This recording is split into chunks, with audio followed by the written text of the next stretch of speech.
Hey, so today is September the 12th, and a few days ago the new iPods came out. I was gonna get an iPod Classic, and I was gonna look at a bunch of reviews online and stuff, but there were no YouTube reviews of any unboxing of any of the new iPods, so I figured I'd make one. And here is the brand new iPod Classic with 160 gigabytes. You know, see, shows how big it is, how thin it is, and all the stuff on the back. Plastic is very hard to get off.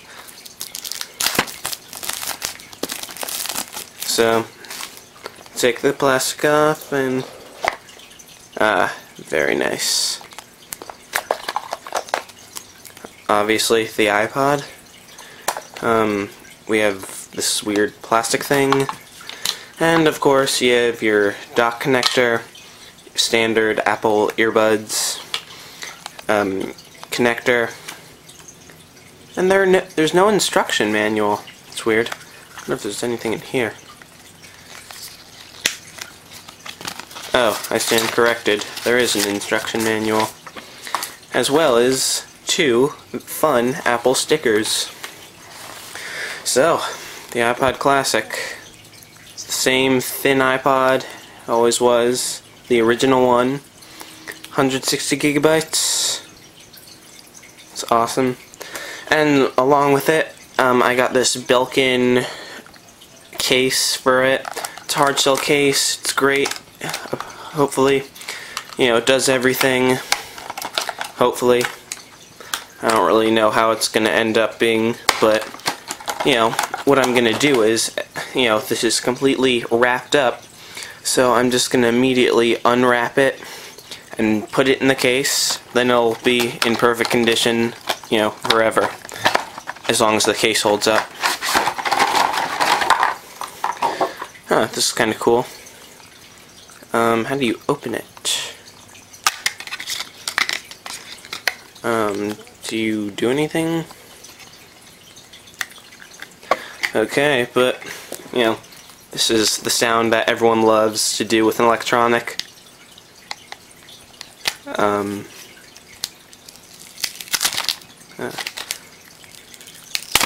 Oh, shoot. That's not good. See, the problem with it is it's now perfect, but, you know, in a few months, if you just don't put it in the case, you know, it gets all scratched up, fingerprinty. So, very carefully, I'm gonna dust off the screen a little bit, and how does this work?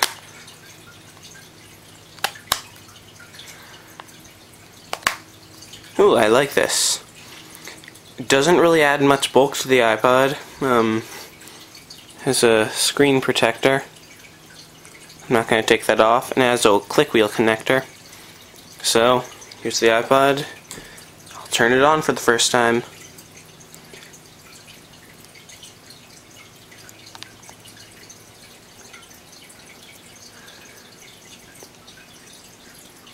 Ooh, I like this case a lot, actually.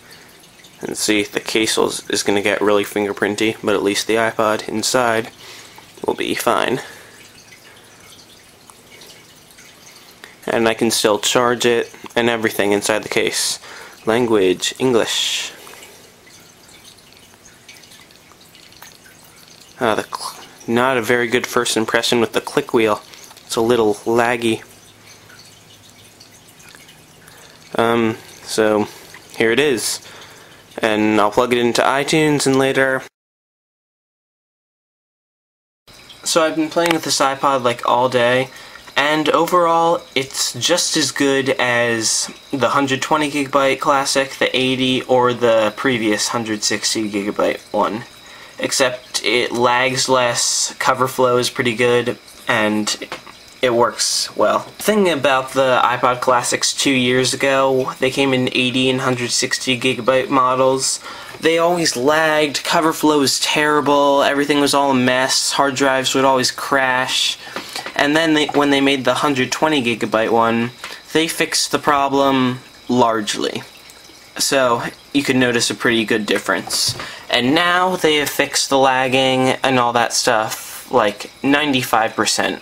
Obviously it hasn't frozen yet, but it lags a tiny bit, but hardly any, and it's still good. But I'm gonna give you a tip about buying a case for it. Let me just switch hands here. Oops. See what I'm doing? I'm using the click wheel like any normal way, and it's like not really working well. And it's really annoying. And the reason of that is because of this new case, although my dog's barking. But anyway, because of this case, even though it looks really cool, the problem is there's a plastic thing that's blocking, it's in front of the click wheel, which makes it a lot less responsive. So, you see how bad that is. And then,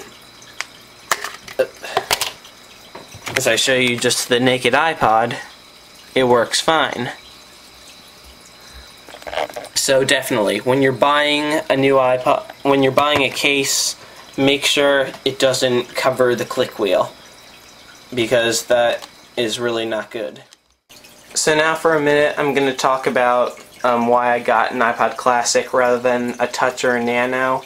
And I didn't really know where to point the camera, so I'm just going to keep it focused on my fish. So, yeah. So the reason I got the iPod Classic rather than a Touch or a Nano is because I have such a huge media library. I have so much music, movies, TV episodes, all that stuff. And, I'd just rather be able to carry all of that with me. That's more of the original purpose of the iPod. So, now when I go to school, whenever I have free time, I can, watch a movie with my friends or something.